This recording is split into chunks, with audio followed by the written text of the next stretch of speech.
Hi, it's Ethan Musolin, the Merchant of Success. And in this video series, again, I'm talking about how can you make this new year the best of your life. And one of the questions that I received on my Facebook page when I posted in terms of what is it that you would like to see done differently this coming year, what could be slowing you down, or what are some of the challenges you've been facing or that you think might hold you back from achieving your amazing goals in this new year. One of the comments I received or questions I received was, how do I fight procrastination? And it's been one of my own personal struggles, which is procrastination. Holding things back, postponing things. So each year I keep shaving off the percentage of procrastination. I'm not yet there, but I have developed and discovered some ideas that have helped me to be more productive, to be on the side of productivity rather than procrastination. And one of those is to actually have what I call routines. And routines help you out because oftentimes why we procrastinate is we rely on willpower. Do you sometimes find yourself relying on willpower? Like, I'll push myself, I'll force myself to make sure that things work out. Well, willpower has its own limit. But I can tell you, for example, this previous year I produced many products, and one of the things that really helped me was to develop a routine and say, okay, on this day, especially Tuesdays, I make sure that there is a video recording. So when you have a routine, then it's automated in your mind, in your psyche, that, hey, I have to do a recording, or I have to do this sort of work. So if it's exercise, for example, what time do you do exercise? Is it at 6 a.m.? Is it at 6 p.m.? Then you make sure that you focus your mind to make sure that it goes through. So that's routine. Number two, what I've also found to be very useful is to beat procrastination, is have a coach. Personally, I have one. I have my coach. We talk every Monday, 4 p.m. to 5 p.m. and I make sure that I'm there. So this coach keeps me accountable.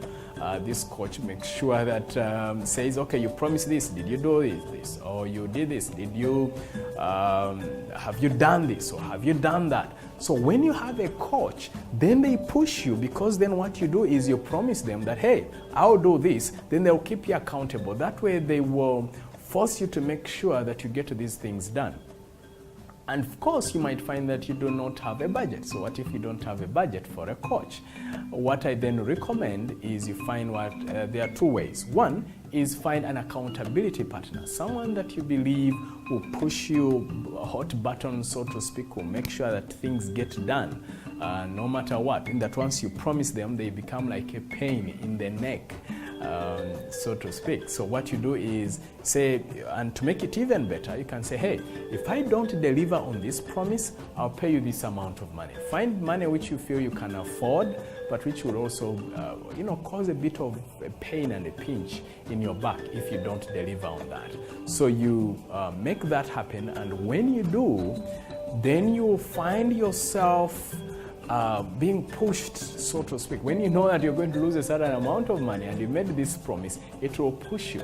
The other trick, if you don't have a budget, is you could find someone who can coach you, and then in return you offer a service. So you find a service which would be very valuable to a coach who would rather charge you money. Say, hey, I would give you this service. This is the skill I have. You could be a computer programmer, you could be a writer, you could be a transcriptionist. So you look for a person like me or any coach that you would want to work with and say, hey, I can offer you this service. Make sure it is very valuable, and make sure because you might find you don't have the money, but you have time on you and skill. So if you have time, skill, and experience, that can be a valuable package that you can sell to a person like me or any other coach that you're looking out for there, and then they'll keep you accountable. The other key to beat procrastination is think about and reflect in terms of what will it cost you. Sit back and reflect. Ask yourself this question: what will it cost me if I don't do this today, this week, this month, the next year, 10 years? If I don't work on my exercise, what will it cost me 5, 10, 20, 50 years from now? what would it feel like if you have grandchildren and you can't play with them because you're not in good health? So once you think about the cost, that will give you another kick in the rear to get moving. The other opposite side is to ask yourself, what will I benefit if I do this? And then write as many benefits as possible from the positive side. Then that will also motivate you. You know that we are motivated by two forces, and that is we move towards positivity and we move away from negativity. So if you know of any pains, you run away. That's why you want to sit down, write as many reasons as possible in terms of what it will cost if you don't do it. And then from the positive side, what will you benefit if you get it done? So when you combine those two, these will lift you up to take action. And lastly, to really beat procrastination the trick is start. Now, why start with what you have where you are? That's what I usually advise people. Because you see, sometimes we are held back because we are waiting for perfect conditions. So if you wait for perfect conditions, things won't happen. Because even when I was starting out, if you look at my YouTube channel, there are some videos which were not of this quality. Why? Because I just had a flip video camera, and that's it. I didn't even have lights. But you see, that content is out there. But then you see, as you take action with whatever you have, wherever you are, it will motivate you to create a momentum. Before you know it, you're doing something else, and then another piece, and then another piece.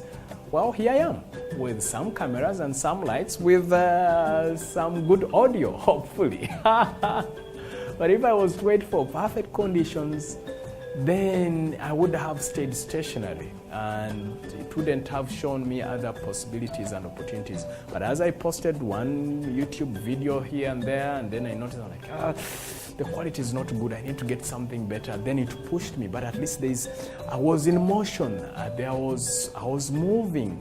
But when you're not moving, things get stuck. So start with what you have wherever you are, because sometimes you are waiting for perfect conditions. Don't wait for perfect conditions. Start with whichever condition you're in. All right, so of course, I hope this has been of service to you. If you have your own techniques and ways of solving procrastination, please drop a comment below this video and suggest ways and means. If you liked this video, or if you've liked the transcript or audio, depending on which medium you're getting this content, please share it, like it, so that it can reach out to as many people as possible, because my goal is to reach out to 8 billion people. And then you can also check me out at ethanmussolini.com or succeedingdaily.com, or my Facebook page, facebook.com/EthanMussolini.